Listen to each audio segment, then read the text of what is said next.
Amen. Praise God. Tayo po magpapasimula na sa Sunday School ngayong umagang ito.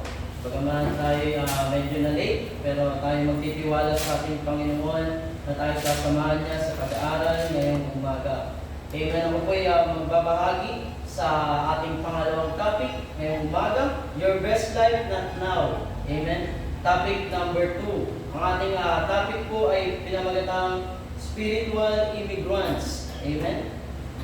Sa Hebreo chapter 11 verse 13 to 16, babasahin ito ni Brother Daniel. Amen. Siya na lang po yung main text natin. Mabilis lang na pagbabasa. Genesis chapter 10 verse 5. Amen. Kay Sister Mary. Amen. Genesis chapter 11 1 to 8 kay Pastor Alvin. Genesis chapter 11 verse 1 to 8. Medyo mahaba-haba po ito. Genesis chapter 32 verse 8 kay Sister Gia. Palagay pa dito ay Genesis chapter 12 verse 1 to 2 kay Sister Feli. Amen. Genesis chapter 12 1 to 2 kay Sister Feli. Genesis chapter 11 verse 31 kay Sister Maribel. At babalik tayo kay Sister Hannah ng Ruth chapter 1 verse 15 to 17. Ruth chapter 1 verse 15 to 17. Ang kasunod nito, amen. Genesis chapter 31 verse 3 kay Brother Ezekiel. Ang ganda na lang at yung mga susunod ay ating babanggitin mamaya. At tayo po'y mananalangin sa umagang ito. Tayo pangunahan minsan pa ng ating kapatid na si Brother Ezekiel. Amen. At sama din natin sa panalangin, Sister Lerma, maging si Pastor Daniel, samahan sila at palakasin sa umagang ito ng ating Panginoon. Tayo po'y tumayo. Tayo po'y manalangin sa ating Panginoon. Paliwanag ng Diyos. Pagkakas Diyos sa Hallelujah. Purihin ka, purihin ka, iwagilas sa lahat sa aking buhay. Diyos. Tayo manalangin sa Panginoon. Panginoon Jesus, salamat po muli sa umagang ito, Panginoon, na minsan pa kami po'y pinagkakaibon niyo po muli para sa iyong gawain. O Panginoon, sa umagang ito kami po'y humingi muli ng pagsama niyo at pag-iingat sa amin. Hallelujah. Samahan niyo po kami, Panginoon, sa pangunang gawain sa umagang ito. Ang Sunday School, Panginoon, samahan niyo po muli ang iyong mga ngaral, Panginoon, na magbabahagi sa amin. Ingatan niyo po siya muli at gamitin, Panginoon Jesus. Ikaw nga po mangusap muli sa aming kalagitan, Panginoon. Buksan niyo po ang aming puso at isipan sa mga makalangit ng Panginoon Jesus na karunungan ng Panginoon. Ipagkalaw niyo po muli sa amin ang iyong nais ipahayag ng Panginoon at sa mga bubulay-bulayan namin, Panginoon Jesus, na salita niyo, Panginoon. Ingatan niyo po kami, pagkalaw po nga pong kaunawaan sa bawat isa, Panginoon Jesus. At ito nga po, Panginoon, ay patuloy namin magamit at dagdag na karunungan para sa amin. Ingatan niyo po kami, Panginoon, at hanggang sa maghapong ito, Panginoon, ikaw nga po maghari sa aming buhay. Nakakita po namin din, Panginoon, ang kalakasan para sa ito iglesia. Tulungan niyo po, Panginoon. Si Pastor Ria, Sister Lerma, ingatan niyo po sila. Kalakasan sa umagang ito, pagkalaw niyo po muli sa bawat isa, Panginoon. Sa pangalan ni Jesus, Amen. Amen. Palakpakan natin ang ating Panginoon. Praise God. Welcome sa ating Sunday School. Ngayong umagang ito. Amen. Yung topic po muli natin ay tinawag na Spiritual Immigrants. Amen. Sa Tagalog ng immigrants, anong Tagalog po ng immigrants? Sister Mary. Amen. Yun, kapag sinabing immigrants, kay Sister Gia, ano pong ibig sabihin ng immigrants? Ano pa lang, definition. Okay. Definition is moving from one country to another. Okay, yun. Naintindihan po natin mga kapatid. At babasahin natin ngayon ay Hebreo chapter 11 verse 13 to 16 kay Brother Daniel ito. Amen. Ang ating main text. Makikibukas tayo sa ating mga Biblia.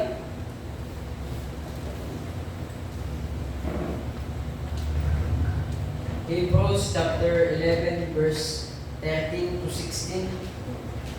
Ang lahat ng mga ito ay namatay sa pananampalataya na hindi tinanggap ang mga pangako. Ngunit mula sa malayo, ang mga iyon ay kanilang natanaw at pinati. Kanilang ipinahayag na sila'y pawang mga dayuhan at manglilakbay sa ibang mga lupa. Sapagkat ang mga nagsasabi ng gayong mga bagay ay nagpapakilalang sila ay naghahanap ng sariling bahay. 15. Kung kanilang naaalala ang kanilang pinanggalingan, nagkaroon sana sila ng pagkakataong makabalik. 16. Ngunit sila ay nagnanais ng isang higit na mabuting lupain sa makatuwid ay ang makalangit. Kahit ang Diyos ay hindi nahihiyang tawagin Diyos nila, sapagkat kanyang ipinaghanda sila ng isang lungsod. Amen. So, sabi dito ang pangunahing problema sa bansang Amerika, amen, alam naman natin na sila'y mayaman, nabiyayaan po sila ng napakagandang bansa. Amen. Pagkakataon para sa trabaho, maraming magagandang trabaho sa lugar o sa bansang Amerika. Pamantayan ng pamumuhay, matataas yung kanilang pamumuhay, magaganda yung buhay nila doon. Personal, amen, kalayaan at buong mundo ay gustong pumunta doon. Amen, kaya maraming tuwing bakasyon, amen, nagpupunta doon sa bansang Amerika. Hindi lang tuwing malamig na panahon, kundi kung ginusto nila, amen. Milyon-milyon ang ayaw dumaan sa proseso at mga illegal na imigrante. Amen? Totoo ito at maging sa spiritual na pamumuhay natin. Hinahanap ng Diyos ang mga hindi lamang gusto maging ibang bayan. Ang nais niya ay gawin kung ano ang kinakailangan upang maging kwalipikado sa bansang iyon. Amen? Ano nga ba ang salitang immigrant? Kanina binahagi sa atin. Ito po yung immigrant na salita, isang taong pumupunta sa isang bansa upang manirahan ng permanente. Amen. Isang imigrante ay isang taong gumagawa ng isang mulat na desisyon na umalis sa kanyang tahanan, amen, at lumipat sa ibang bansa na may layuning manirahan doon. Ibig sabihin, nandito tayo sa bansang Pilipinas pinanganak at gusto nating manirahan sa ibang bansa at doon na maging permanente yung tirahan natin. Ganun po yung definisyon ng immigrant. Amen. Una nating punto na pag-usapan ang mga prinsipyo ng pagkakakilanlan. Ito po ay maging national, amen, maging pamilyal, ibig sabihin sa pamilya o maging tribo, sa maging tribo ng pagkakakilanlan natin. Sabi nito, God historically has a hand. Ibig sabihin, may kamay ang Diyos sa kasaysayan natin, mga kapatid.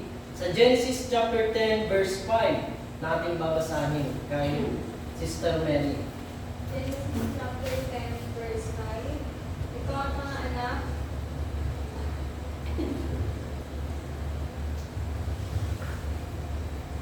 Ito ang mga anak at apo ni Japhet. Sa kanila nagmula ang mga bansa sa baybaylagan at mga pulo. Bawat isa ay nagkaroon ng sariling lupain at wika. Amen. So, ibig sabihin, mga kapatid, nakita na ng Panginoon na maghihiwalay, amen, ang mga lupa. Magkakaroon ng iba't ibang mga wika. Amen. May kanya-kanyang mga pamilya at maging mga bansa ay nagkahiwalay-hiwalay. Ibig sabihin, nung pasimula pa lang, amen, ay nagkaroon na ng propesiya ang ating Panginoon na mangyayari ang mga ganitong bagay.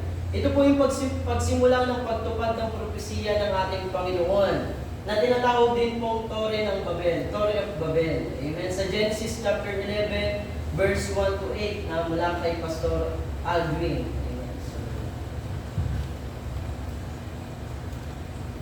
Sabi dito sa Genesis 11:1, amen, at ang buong lupa ay isa ang wika at isa ang salita.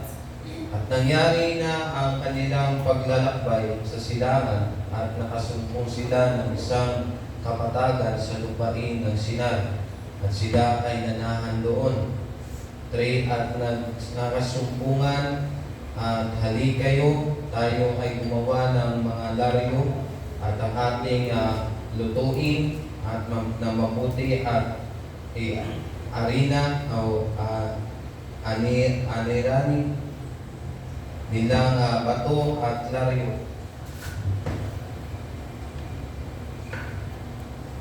Laryo at ang liton at inaring argamasa.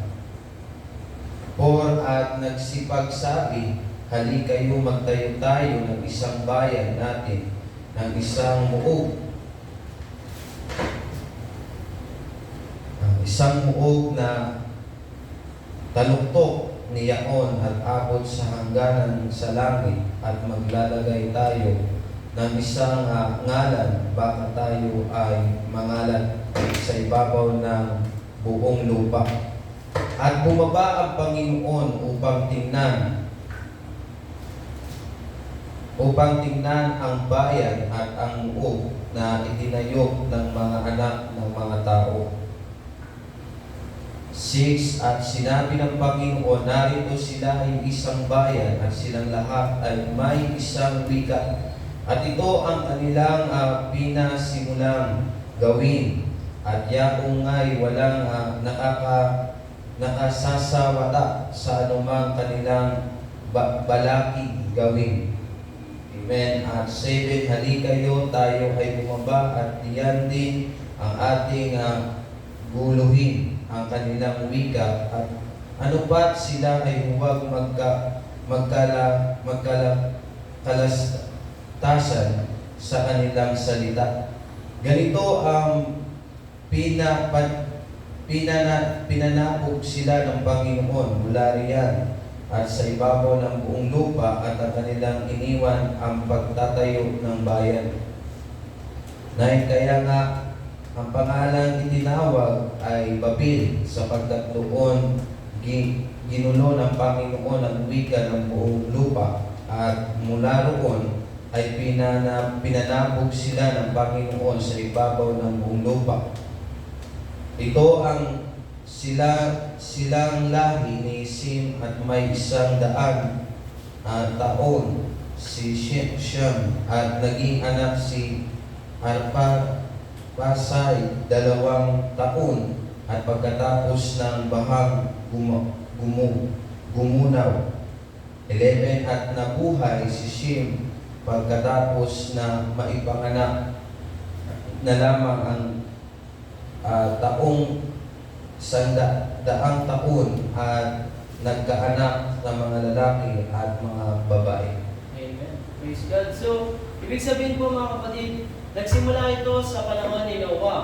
Matapos ang baha, nagsimula sumuway ang mga tao sa Diyos, mga kapatid. Ang ilan sa kanila ay hindi naniwala sa plano ng Diyos. Amen? Nang hindi nagtatanong sa Diyos, nagsimula silang magtayo ng isang tore. Amen? Alam naman natin ito, para makarating sa langit. Amen? Gusto nila makarating sa langit, mga kapatid. Ito ay isang huwad na templo na tinatawag ng Panginoon na tore ng Babel. So alam natin yung kwento na ito na hindi nasiyahan ng Diyos, amen, sa ginawa ng mga tao sa tore na ito. Ang ginawa ng Panginoon ay binago niya yung mga wika nila para hindi sila magkaintindihan. Amen. Dahil hindi nila maunawaan ng isa't isa, kailangan nilang itigil ang pagtatayo ng tore. Kaya doon simula yung tore ng Babel. Kaya ang ginawa ng Diyos, ikinalat ng Diyos ang mga tao at pinadala niya sa iba't ibang panig ng mundo upang mamuhay. Kaya nagkaroon tayo ng iba't ibang mga lahi dahil ito sa unang pagsaway nila sa ating Panginoon. Amen? Kung mapapansin po natin dito sa verse na ito ay mahabang panahon. Amen? Mahabang panahon ang pangyayaring ito sapagkat, amen, pinag-iwalay ng Panginoon yung bawat lupa. Amen? Alam naman natin na hindi agad ito mangyayari ng basta-basta. Nagdaan ng maraming panahon, amen, upang mahiwalay yung mga lupa natin, mga kapatid.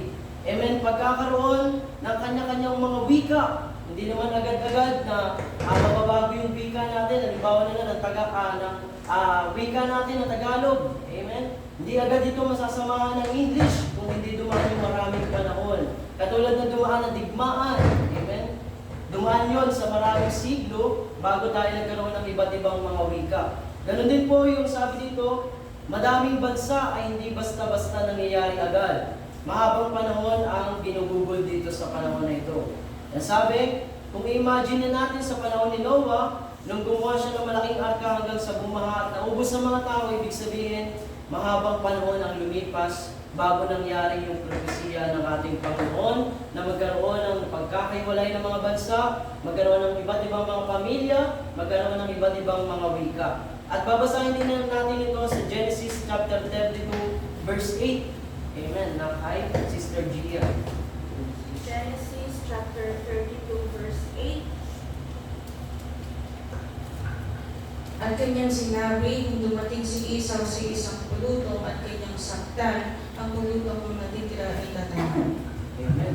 So sabi dito sa verse na ito, kung babasahin natin yung pasimula ng chapter, amen, si Jacob ay sinalubong ng mga anghel ng Panginoon. Na makitaan sila ni Jacob ay sinabi niya sa kanila, ito'y kampo ng Diyos. Amen. Kaya tinawag niya ang pangalan ng lugar na iyon na Mahanaim. Mahanaim. Si Jacob ay nagpasugo kay Esau ng kanyang kapatid sa lugar ng Seir, sa bayan ng Edom. Kaya pinasabi niya sa mga sugo niya para kay Esau, ako'y tumigil ng ilang panahon kay Laban at namalagi roon hanggang ngayon. Mayroon siyang mga baka, asno at mga kawan, at mga aliping lalaki at babae. At ang mga bumalik ang mga sugo niya na nagsasabing nakarating sila sa kapatid niya, si Esau, at siya'y darating din kasama ang 400 na tao. Amen? Kaya sabi sa verse 7, kahit natakot ng gusto at nabahala si Jacob. Amen? At kanyang hinati sa dalawa mga taong kasama niya, mga kawan, mga bakahan at mga kamelyo. Kaya nagkaroon sila ng paghahati. Amen? Sa isang lugar na dapat sila nandoon sama-sama, pero dahil sa pangyayari ngayon, ay naghiwalay sila. Amen? Nagkaroon sila ng dalawang grupo at umiwalay doon sa bayan nila. Sabi dito, ang mga tao ay likas na may kaugnayan sa kanilang mga pinagmulan. Amen? Alam naman natin na meron tayong mga pinagmulan na lahi. May mga lolo't lola tayo na pinagmulan ng ating mga ugali, mga ginagawa natin, amen, lalo na nung dati pa. Kaya sabi dito, katapatan, pagtatangi at pagkakaugnay. Katulad na lang ng Black, Hispanic, and White Oriental. Ano ibig sabihin nun? Aside from Dominican Republic and Puerto Rico, large numbers of Black Hispanics can be also found in population originating from northern South America and Caribbean coast of Central America. Ibig sabihin, yung mga Black American na yun, nangyari yun dahil sa pagkakaiwalay din. Amen? Nagkaroon ng iba't ibang lahi yung mga itim na kulay. Amen? Yung mga taong makukulay, yung kulay nila ay itim. Sabihin, ang mga Europeo din ay hindi puti sa kulay ng balat. Alam naman natin yung kulay na puti, ganito. Pero yung kulay nila ay hindi tinatawag na puti talaga. Ibig sabihin, maraming meron din silang kulay na kayumanggi kahit na nasa Europe sila. Kahit kayumanggi din ang mga tawag doon sa iba't ibang mga Europeo. Ang mga Afrikano naman ay hindi rin itim sa kulay ng balat. Amen. Kaya huwag natin silang tatawagin na maitim na tao. Amen. Sila ay kayumanggi lamang na tinatawag. Kahit na pinakamadaling na itim, na ang mga tao ay hindi isang purong dilim ng itim. Ibig sabihin, hindi sila kulay na ganito yung kulay nila.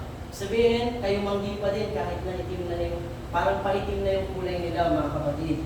Kaya pag sinabi natin ang isang tao ay maputi sa lahi, hindi naman ibig sabihin na sila ay literal na isang purong lilim ng puti. Amen. Hindi sila literal na kulay puti. Hindi, kayo manggi pa din yung kulay. Sabi dito, mga taga-silangang Asya ay wala sa mga iyon. Kaya hindi sila maputi, tinatawag na kayo manggi. O iba naman ay English, Aussie or Australian Dutch. Amen. Na nagmula sa Eastern, Western, and Southern. Pangalawa natin pag-usapan ay call of God often challenges. Ibig sabihin, ang pagtawag ng Diyos madalas na naghahamon, mga kapatid. Amen. Katulad ni Abraham, siya ay ang ating father of faith. Amen.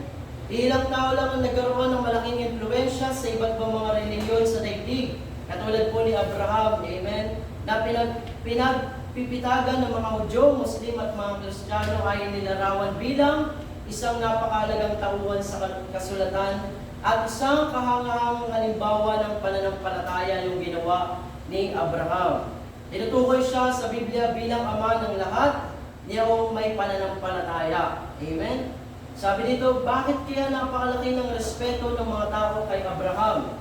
Sapagkat, una sa lahat, si Abraham lang ang tuwirang tinukoy sa Biblia bilang kaibigan ng Diyos. Amen? Nababasa natin sa Isaiah 41, verse 8, and Santiago chapter 2, verse 23 sa sarili nating mga pagbabasa. Pero si Abraham po ay isa ring ordinaryong tao na kagaya natin. Amen? Walang espesyal sa Diyos. Amen? Hindi tayo espesyal sa Diyos, lahat tayo ay pantay-pantay, mga kapatid. Dinanas din niya na marami sa mga problemang pinagdaraanan natin. at nabata naman niya ang mga iyon. Ibig sabihin na pagtagumpayin niya yung mga problema na ating nararanasan. Kaya kung may problema tayo ngayon, na pagdaanan din ito ni Abraham, mas malala pa nga mga kapatid.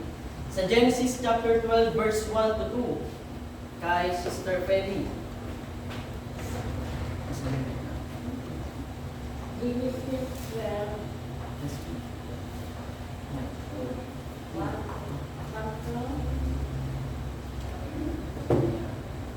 Genesis chapter 12 verse 1 to 2.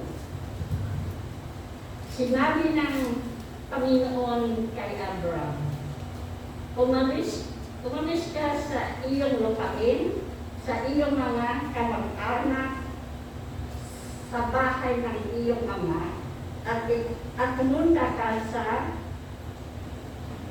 lupain itinuturo ko sa iyo. Gagawin kita isang malaking bansa, ikaw ay aking pagpalain, gagawin kong dakila ang iyong pangalan, at ikaw ay magiging isang pagpapala. Amen. So sinasabi sa verse na ito, kung babalikan natin, sa Genesis chapter 11 verse 31, umalis si Terah sa bayan ng Ur, Caldea, kasama kanyang anak na si Abraham. Amen. Ang asawa nitong si Sarai at si Lot na anak ni Haran. Papunta sila sa Kanaan, ngunit nung dumating sa Haran, doon na sila nanirahan. Ibig sabihin, 32, amen, doon namatay si Terah sa gulang na 205 na gulang. Ibig sabihin, si Terah po na ama ni Abraham, ang unang tinawag ng Panginoon. Amen. Pero dahil siya ay tumigil sa paglalakbay, patungo doon sa pinapahayag ng Panginoon, ang ginamit po ng Panginoon at tinawag ay ang anak ni Terah. Amen, na si Abraham.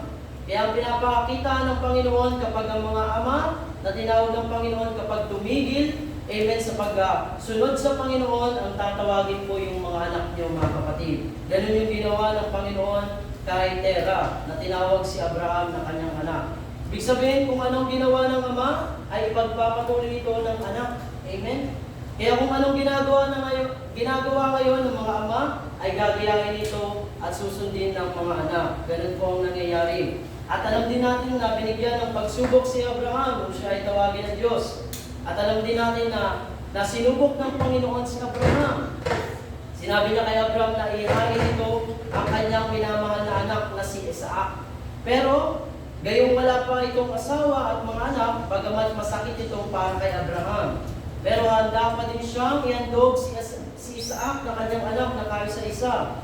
Naniwala si Abraham na kayang buhayin muli ng Diyos si Isaac, kung kailangan, para matupad ang kanyang pangako. Ibig sabihin, alam din natin kung aktual lang ihandog ni Abraham yung kanyang anak, hindi naman ito pinaintulot ng Panginoon. Amen. Pinuri pa nga siya ng Panginoon, si Abraham, dahil sa pagiging masunuri niya sa ating Diyos. Pagkatapos sinulit ng Panginoon ang kanyang mga pangako kay Abraham na mababasa natin sa sarili natin sa Genesis chapter 22 verse 1 to 18. Pero bago yan, tumungo tayo dito sa susunod, going to set up precedent for the future. Ibig sabihin, magtakda ng isang kasunduan para sa hinaharap. Amen? Kasunduan para sa hinaharap. Katulad po ni Orpah, siya ay bumalik. At si Ruth, sumunod kay Naomi. Amen? Sa Ruth chapter 1, verse 15 to 17. Kay Sister Maribel. Amen. Ruth chapter 1, verse 15 to 17.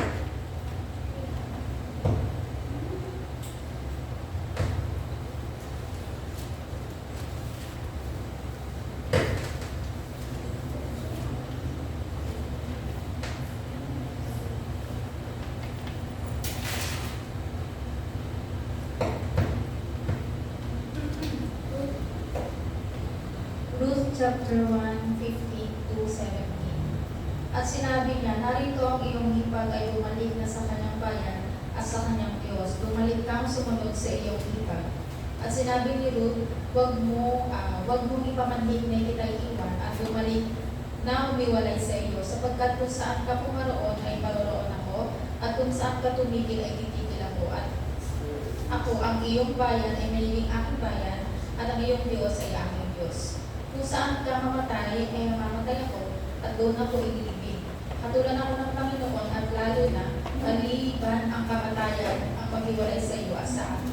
Amen. So, ibig sabihin, sinasabi ng Panginoon dito, Amen, sa salita niya, mahal ni Ruth ang kanyang biyanan. Amen. At sobrang pagkaawa niya rito dahil hindi lang namatay ang kanyang anak o asawa, kundi maging ang kanyang dalawang anak po, mga kapatid. Amen. Pinili ni Ruth na siya ay ng kanyang hipag na si Orpah. Amen. Si Ruth ay sumunod sa kay Naomi, si Orpah naman ay bumalik. Amen, sa dati niyang buhay. Ngunit hindi kayang tiisin ni Ruth na maiwalay sa kanyang biyanan na si Naomi o sa Diyos ng Israel na kanyang nakilala sa pamamagitan ng kanyang asawa. Amen, sabi dito, magkasabay naglakad si Naomi at Ruth pabalik sa Huda sa bayan ng Bethlehem kung saan sila nagbisyong manirahan. Si Ruth po ay isang halimbawa kung paano kaya ng Diyos baguhin ang isang buhay at dalhin ang buhay na iyon sa direksyon kanyang itinalaga. Ibig sabihin, kayang pilitin ng Panginoon yung pangyayari sa buhay mo. Kahit na, amen, may nangyayari sa iyo na hindi maganda. Makikita natin na isinakatuparan pa din ng Diyos ang kanyang perpektong plano sa buhay ni Ruth, mga kapatid. Gaya kung paano ginanap niya ang kanyang layunin sa buhay ng kanyang mga anak. Ibig sabihin, pangalawa, heritage, amen, patriotism, national identity, powerful. Ibig sabihin, pamana, patriotismo, pambansang pagkakakilanlan ay makapangyarihan. Amen. Sa Genesis chapter 31 verse 3 na kay Sister Hannah. Genesis 31 verse 3.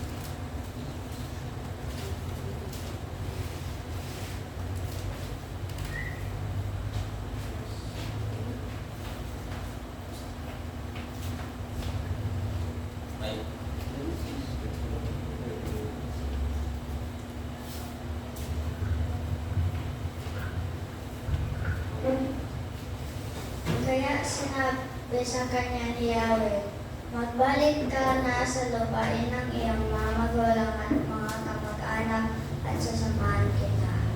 Amen. So sa verse po na ito, mga kapatid, pinapakita na dapat nating tignan kung saan tayo nanggaling. Amen. Yun ba kung anong minagmulan natin, mga kapatid. Kahit na tinawag tayo ng Panginoon bilang maging banal, sumunod sa Kanya, pero katulad na lang ng mga pagpapatutuan natin, amen, na dapat natin tinitignan yung mga bagay na ating pinahulugan at tayo natuto. Ganun din po, amen, yung ginawa kay Jacob, mga kapatid. Pinabalik siya ng Panginoon sa kanyang mga ninuno, kamag-anak, at siya'y sasamahan ng Panginoon. Ibig sabihin, kapag sa ngayon, reality, amen, sa panahon natin ngayon, kapag nagpapatutuwa tayo, hindi natin basta lang binabanggit yung mga nangyari sa buhay natin, kundi, amen, binabanggit natin ito, hindi para ipahiya yung sarili natin, amen, sa dati nating buhay, kundi ipakita sa kanila, amen, na may ginawa ang Panginoon sa ating buhay. Kagaya din po ni Jacob, mga kapatid. Sa Genesis chapter 50, verse 23 to 24, kay Brother Ezekiel. Genesis chapter 50, verse 23 to 24. Genesis.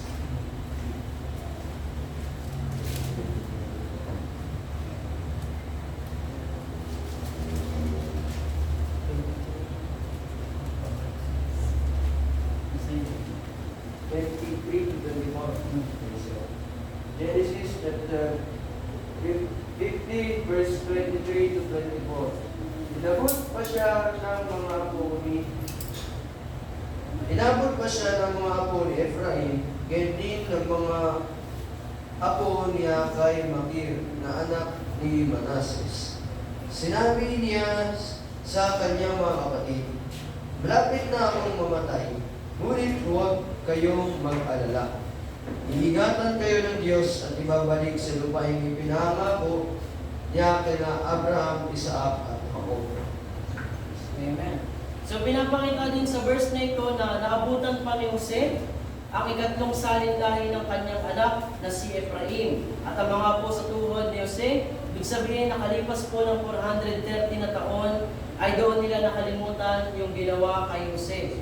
Amen? Yung mga nangyari kay Jose at yung mga ginawa niya, nakalimutan na ng ibang tao, pero ang Diyos po hindi nakalimot. Tinupad niya pa din yung pangako, amen, niya kay Jose, at iyon ay nangyari pa din mga kapatid. Sa Genesis chapter 24 verse 3 to 4 na ating binasa kanina.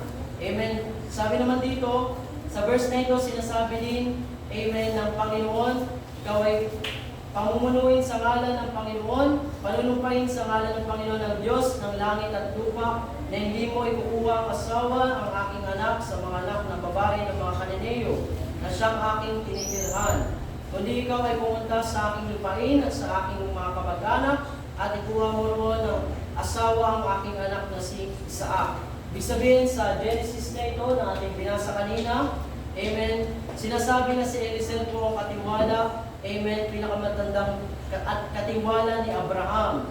Siya po ay naatasan ng humanap ng mapapangasawa ni Isaac. Ibig sabihin, sinabi niya na pinakamatandang alipin niya ito at katiwala. Sabi, ilagay mo ang iyong kamay sa pagitan ng aking hita at manumpakan. Ibig sabihin, nagkaroon sila ng sumpaan. Ibig sabihin, pinanumpa ni Abraham si Eliezer na huwag ikukuha si Isaac nang hindi sumasampalataya sa Panginoon. Kagaya na lang po ng panahon natin ngayon. Hindi tayo basta-basta kukuha sa labas. Amen, ang hindi mananampalataya, hindi nananampalataya sa ating Panginoon. Kasi alam naman natin, bilang mga believer, o mananampalataya ng Panginoon, kapag tayo'y pumatol or kumuha sa labas, magiging ganun din yung ating kalalagayan, kahit na anong meron ka ngayon. Kaya sabi dito, sa pangatlo, na ating punto, believers called to heavenly country or citizenship. Sabihin, tinawag ng mga mananampalataya sa langit na bansa o mamamayan. Sabi dito, not remove present responsibilities. Huwag tanggalin ang kasalukuyang responsibilidad natin. Amen, bilang mga mananampalataya. Sa Roma chapter 13, verse 1 to 7, na bibigay ko ulit kay Sister Mary. Amen. At ang kasunod ay Mateo chapter 17, verse 24 to 27. May Bible ka bro? Okay. Mateo chapter 17, verse 24 to 27 kay Brother Slash. Amen. At ang kasunod ay Philippians chapter 3, verse 20 kay Brother Vidrain. Amen. Hebreo chapter 11, verse 13 kay Brother Julius. Amen. At ang kasunod nito ay Hebreo chapter 11, verse 16 kay Sister Daisy. Hebreo chapter 11, verse 16. Hebreo chapter 11, verse 8 to 10 kay Brother Francis. Hebreo chapter 11, verse 8 to 10. At hanggang doon na lang. Amen. At pabasa ko ng binigyan ko kanina. Amen. Mateo chapter Roma chapter 13 verse 1 to 7. Ano yung binigay ko kay Sister Mary pala yun? Amen. Roma chapter 13 verse 1 to 7.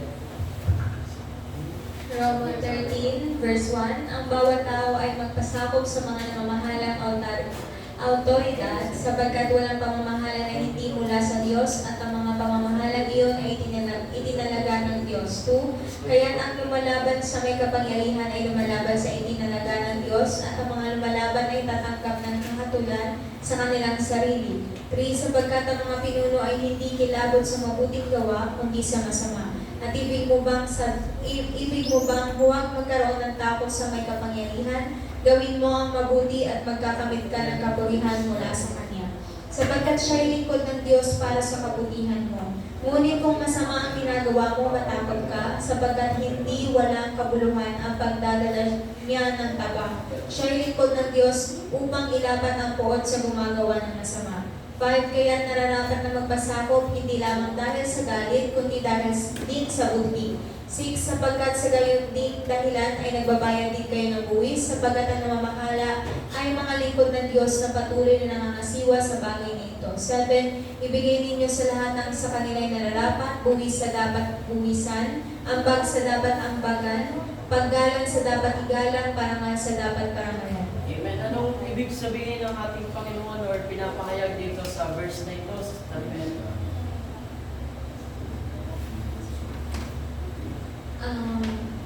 Paakit lang ko yan. Iwala yan.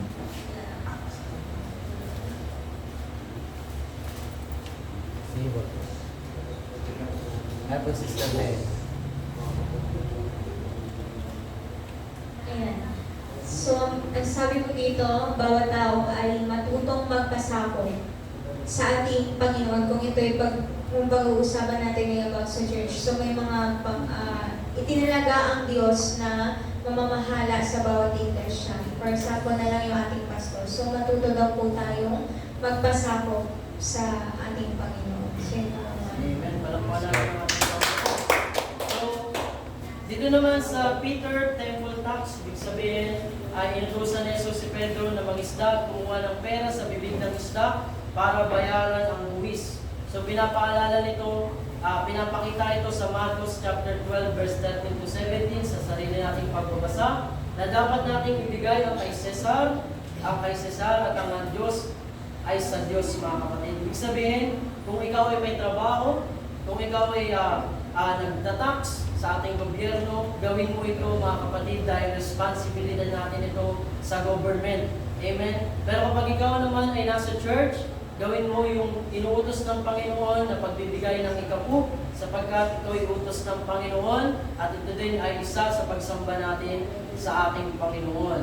Amen? Ang sa Diyos ay para sa Diyos. Amen? Kung paano tayo nagbabayad ng tax sa gobyerno, dapat ganun din yung ginagawa natin sa kaharian ng ating Panginoon. Binibigay natin ang para sa Kanya. Na mababasa din natin sa Mateo chapter 17, verse 24 to 27.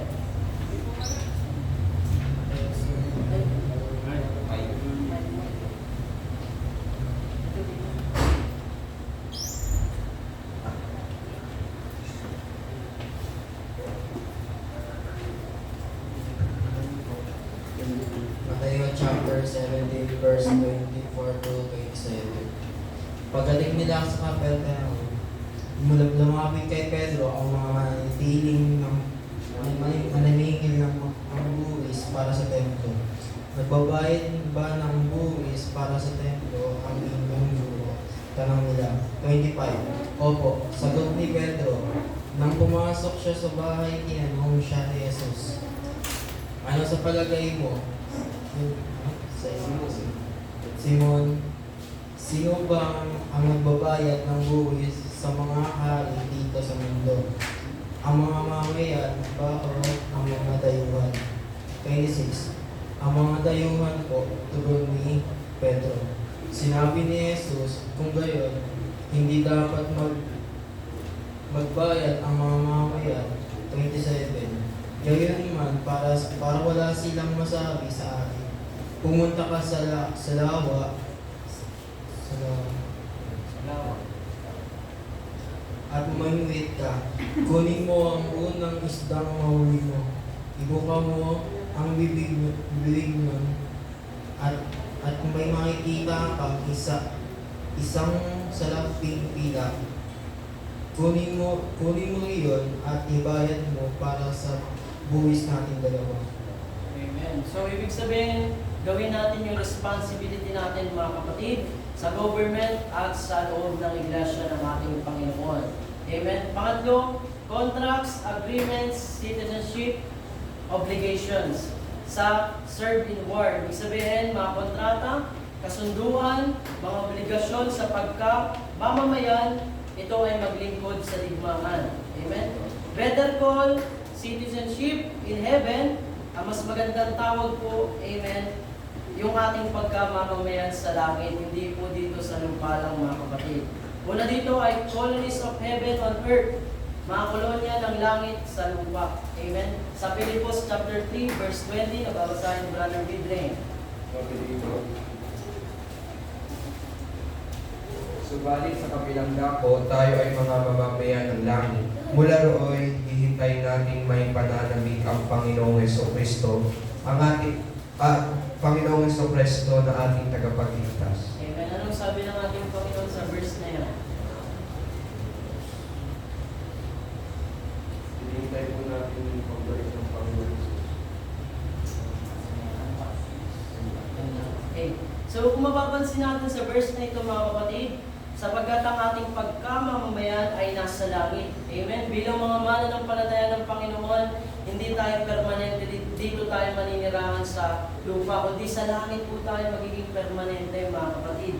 Kaya kung anong ginagawa natin, anong meron tayo ngayon, amen, pansamantala lang yan. Pero kapag nandun na tayo sa langit, lahat ng bagay doon ay permanente na. Nandun po tayo kabilang, hindi lang dito sa lupa, mga kapatid. Kaya paghihintay natin sa ating tagapagligtas, kailangan ng may pagtitiis din, mga kapatid.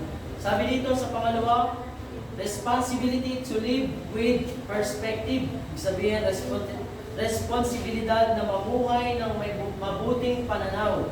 Sa Hebreo chapter 11 verse 30, nababasahin ni Brother Julius.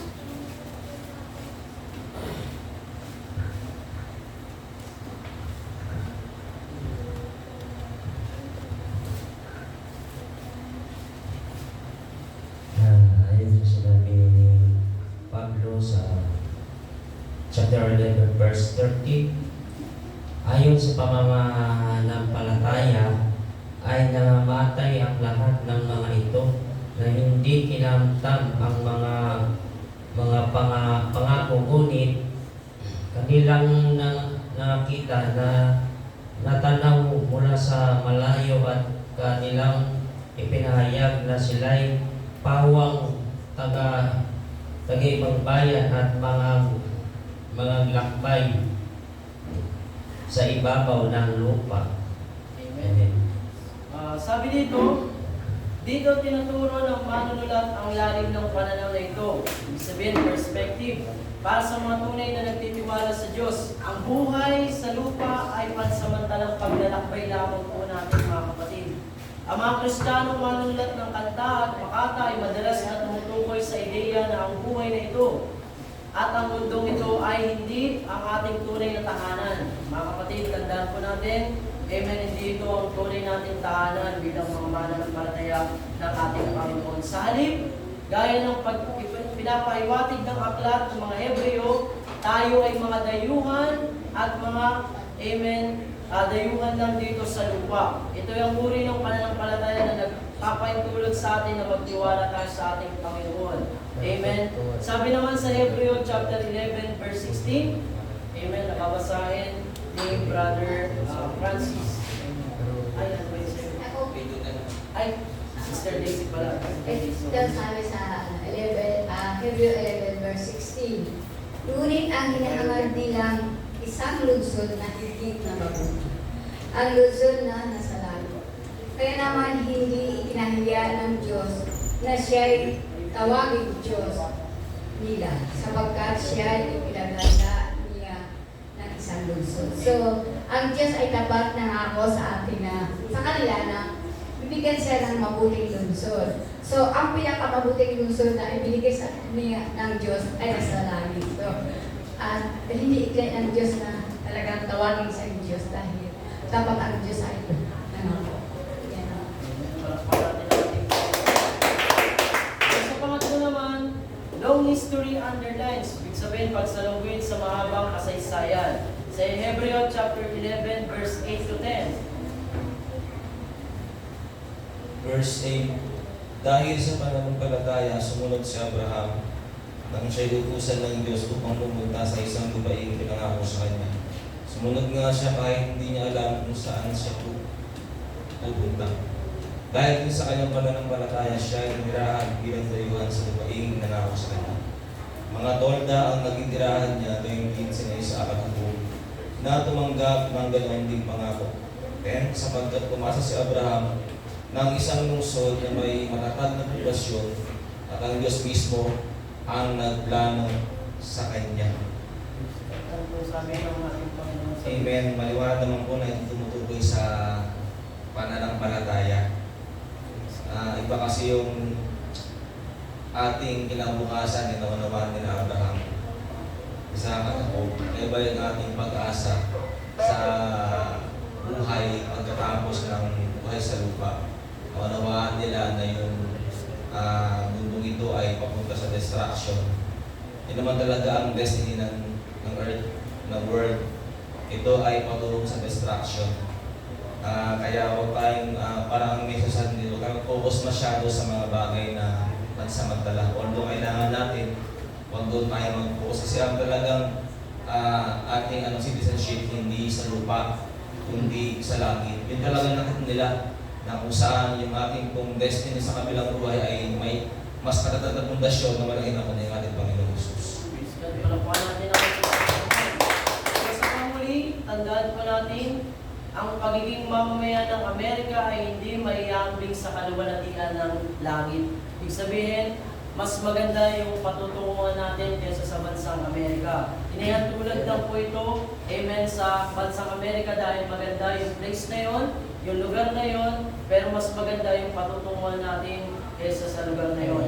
Lalo na dahil ang ating Panginoong Jesucristo ang magiging sentro at focus ng makalangit na Jerusalem. Ibig sabihin, ang bagong langit na itinalaga ng ating Panginoon ay para sa atin. Kaya sabi sa panguli, kung ikaw ay isang Kristiyano, ikaw ay hindi isang mamamayan ng mundong ito na nagsisikap na makarating sa langit.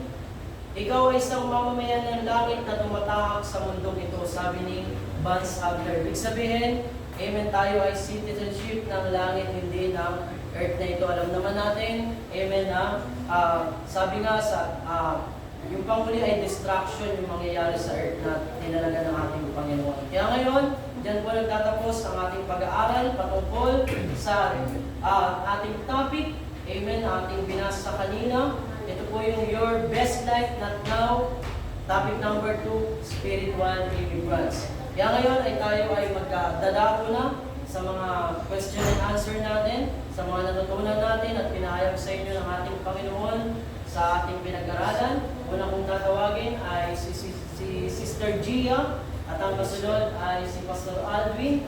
Sunod kay Sister Feli. Amen. At ang sunod ay kay Sister Daisy. Amen. Sa oras na ito. Amen. Kay Sister Gia po, ano pong nadagdag natin at natutunan? So, sa natutunan ko po, kung pag-uusapan kasi natin yung immigration, so ihambing mo na lang siguro immigration dito sa lupa. Karamihan kasi sa atin, nag-i-immigrate to find greener pasture. Ibig sabihin, mas naghahanap tayo ng sitwasyon na mas nakabubuti kaysa sa nararanasan natin ngayon. And America talaga is one of the most ideal countries na puntahan. Kaya yung mga Pilipino nagpupunta doon. And of course, before silang maging immigrant legally doon, meron silang pinagdadaanan na legal process. And of course, kung ihahambing ko to is spiritually, ang greener pasture natin mga Kristiyano ay nasa langit. So, para makadating tayo doon, of course, kailangan din natin ng proseso. Ibig sabihin, kailangan natin ng ministeryo, kailangan natin sundin ng kalooban ng ating Panginoon, at of course, kailangan natin sumunod sa mga utos niya para magkaroon tayo ng entrance sa langit. Next naman po ay kay Pastor Alvin.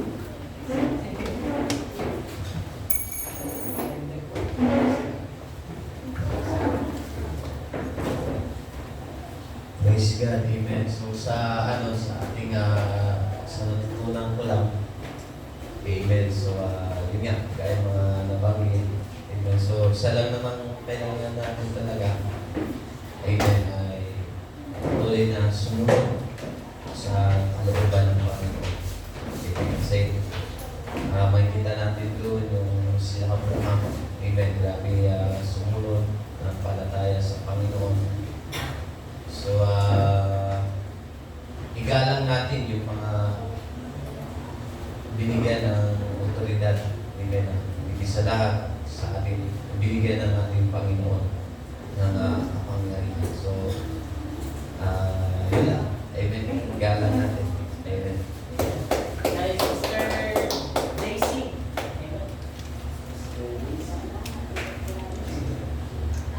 Bagamat huli na ako, ayun, binasa ko na lang ang kasi ang Diyos nakalagay na ang Diyos ay naglalaan sa atin ng mabuting lungsod. So, ang mabuting lungsod na tinutukoy niya ay ang kanyang kaharian. So, kung tayo mananampalataya na tayo'y sumunod sa kanyang will, sa kanyang kalooban, tayo'y pabibigyan ng ganun place na tayo ay magkaroon tayo ng kapayapaan sa kaharian niya.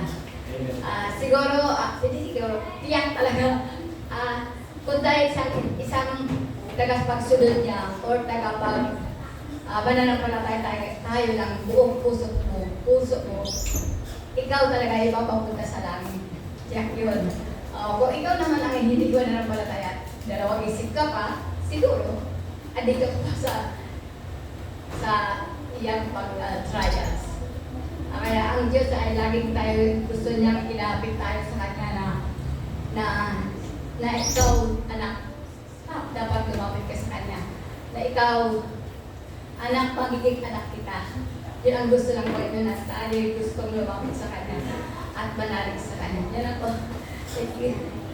Kay Sister Kelly, natutunan po. Yan.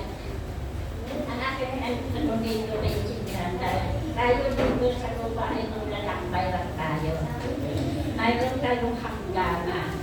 Pero ang ating aasamin, kakamitin yung buhay na walang hanggan, dahil nung tayo naglilingkod ng kapat dito sa lupa, at tayo ay namatay na, ang mahal na Diyos ay sasalubungin tayo doon sa buhay na walang hanggan. At tayo ay sin ng ating Panginoon. Ito ang sasabi niya, welcome, my Lord. Kaya purihin ng Diyos, habang tayo pa lang dito sa lupa, magsikap na tayo, na maglingkod sa Panginoon, balang araw, antay na ang ating Diyos Ama sa langit upang tayo salubungin doon sa kalangitan. Amen. Praise God. Sabi Brother Sigel, Panginoon. Praise God. Sa akin pong maliksing natutunan lamang at biyaya ng Panginoon sa ating pag-aaral. Ang aking natutunan dito ay patuloy tayong manalig sa Panginoon at huwag natin asamin ang mga bagay dito sa mundo. Bagamat ang mga bagay dito sa mundo ay kailangan din natin, ngunit mas dakila ang plano ng Diyos sa ating buhay. Pag pinili natin yung sumunod sa Panginoon, katulad ng ginawa ni Abraham, kahit wala siyang katiyakan kung saan siya dadalhin ng Panginoon, sumunod pa rin siya sa Panginoon. At sa katulad po ng mga binasa natin kanina, ay kailangan natin magpakalakas sa pananampalataya. Ay lamang. Praise God. At yan po, nagkakapos ang ating Sunday School. Pero bago yan, tayo mananalangin minsan pa. Tayo po'y tumayo. Amen. Tayo mananalangin. Palakuhan natin ang ating Lord. Tayo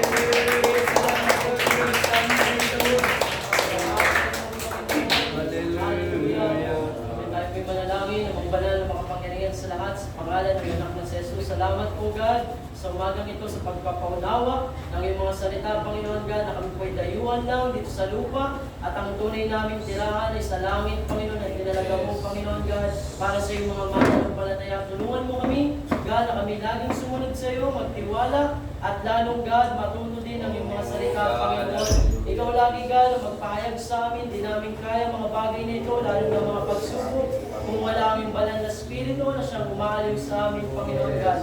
Galing mo, Panginoon God, ang bawat isa ngayong umaga, mga wala pa dito, Panginoon, kausapin mo sila, ibangon mo sila, at patuloy din makasama sa paglilingkod at pagpapalagad sa iyo, Panginoon God. At pagsamba sa iyo ngayong umagang ito, samahan mo kami, Panginoon, aming inaangkin ang pagtatagumpay ngayong umagang ito.